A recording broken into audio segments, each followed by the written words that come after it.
Hi students and parents. இந்த IIT try பண்ணுறவங்க, NITs try பண்ணுறவங்க, நீட் ட்ரை பண்ணுறவங்க, ஸோ இன்னும் டாப் டயர் இன்ஸ்டிடியூஷன்ஸ்க்கெலாம் ட்ரை பண்ணுறவங்க, ஸோ இவங்களுக்கான நிறைய வீடியோஸ், நிறைய இன்ஃபர்மேஷன், இவங்களுக்கான கைடன்ஸ் எல்லாமே வந்து நிறைய கிடைக்கும்.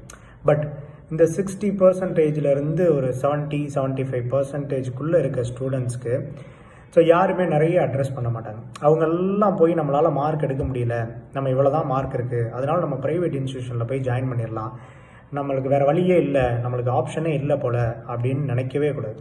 ஸோ அவங்களுக்கும் நிறைய ஆப்ஷன்ஸ் இருக்குது. ஸோ இந்த ஆல் இண்டியா லெவல் என்ட்ரன்ஸ் எக்ஸாமினேஷன்லாம் 65%இருந்து 75% வரைக்கும் நிறைய பர்சன்டேஜ் வேரி ஆகும்.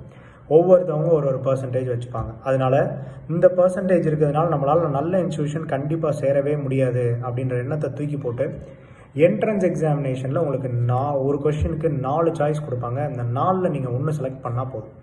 ஸோ இதை நீங்கள் கொஞ்சம் ஒரு சில எக்ஸாமினேஷனுக்கு நீங்கள் ட்ரை பண்ணி இதில் நீங்கள் பெருசாக வந்துட்டிங்கன்னா உங்களுக்கு மார்க்கே இல்லைன்னாலும் நீங்கள் அந்த மாதிரி இன்ஸ்டியூஷனுக்கு நீங்கள் டைரெக்டாக போய் அட்மிஷன் வாங்கலாம். சார் நாங்கள் வந்து அப்போ ஐஐடி, என்ஐடிஸ் மாதிரி இன்ஸ்டியூஷன்லையும் எங்களுக்கு நாங்கள் வந்து ஜாயின் பண்ண முடியுமான்னு கேட்டிங்கன்னா கண்டிப்பாக ஜாயின் பண்ண முடியும். பட் நீங்கள் இந்த ப்ரிப்பரேஷன், நீங்கள் இப்போ இந்த என்ட்ரன்ஸ் எக்ஸாமினேஷனுக்கு நடக்கிற ப்ரிப்பரேஷனை நீங்கள் பண்ணாமல் எதுவுமே பண்ண முடியாது. நீங்கள் 60-70% தான் இருக்கீங்க, அதனால் எதுவுமே முடியாதுன்னு நினச்சிங்கன்னா எதுவுமே முடியாது. ஸோ இந்த மாதிரி இன்ஸ்டியூஷன்ஸ்க்கெலாம் நீங்கள் அப்ளை பண்ணி நீங்கள் என்ட்ரன்ஸ் எக்ஸாமினேஷன் ஸ்கோரை அதை மட்டும் வச்சு அட்மிஷன் கொடுக்குற நிறைய இன்ஸ்டியூஷன்ஸ் இருக்குது. ஃபார் எக்ஸாம்பிள் டெல்லி யூனிவர்சிட்டின்னு ஒன்று இருக்குது, அதில் நிறைய ப்ரோக்ராம்ஸ் ஆஃபர் பண்ணுறாங்க. நீங்கள் சென்ட்ரல் யூனிவர்சிட்டி எழுதி அது வழியாக இருக்க இன்ஸ்டியூஷன்ஸ்க்கு நீங்கள் அப்ளை பண்ணி நீங்கள் அதில் ஜாயின் பண்ணும்போது கிரேட்டரான ஆப்பர்ச்சுனிட்டிஸ் உங்களுக்கு கிடைக்கும்.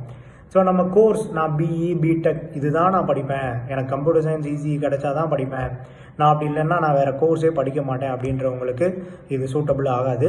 நான் என்ன கிடைச்சாலும் படிப்பேன், அது நல்ல இன்ஸ்டியூஷனாக இருந்தால் நான் கண்டிப்பாக படிப்பேன் அப்படின்ற எண்ணத்தில் இருக்கிறவங்களுக்கு நீங்கள் தாராளமாக நிறைய ஆப்பர்ச்சுனிட்டி இருக்குது. மார்க் ஒரு தடையே கிடையாது.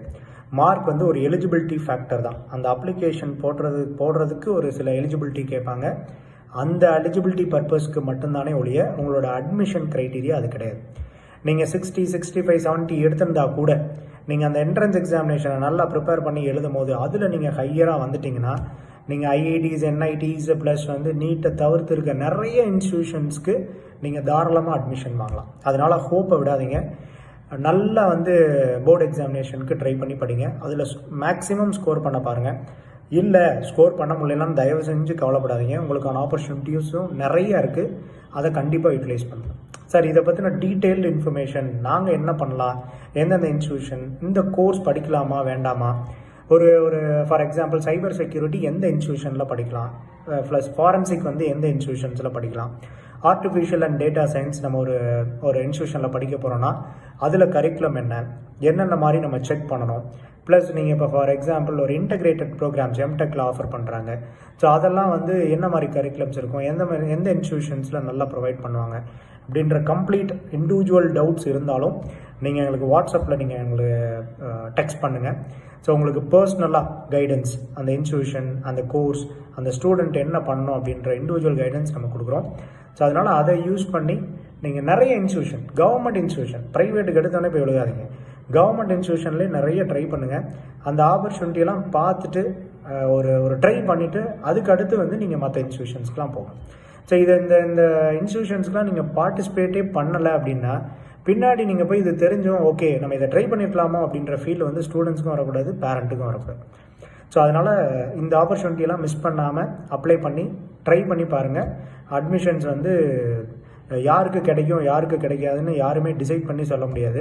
டக்குன்னு உங்கள் ஸ்டூடெண்ட் வந்து இந்த ஒரு அப்ளிகேஷன் போட்டு இந்த அட்மிஷன் ட்ரை பண்ணுற இந்த எக்ஸாமினேஷன் ட்ரை பண்ணுறாரு, டக்குன்னு கிளிக் ஆகிடுச்சுன்னா அவரோட லைஃபே வேறு மாதிரி சேஞ்ச் ஆயிடும். பட் அந்த ஆப்பர்ச்சுனிட்டியை நம்ம எடுக்காமே இருக்கக்கூடாது.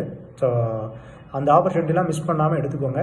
எல்லா ஸ்டூடெண்ட்டுக்கும் வாய்ப்பு இருக்குது. ஸோ மார்க்கை வச்சு உங்கள் ஸ்டூடெண்ட்டை எடை போடாதீங்க, அவங்களும் பெரிய நிலைமைக்கு வரலாம். Okay, all the best students. Thank you.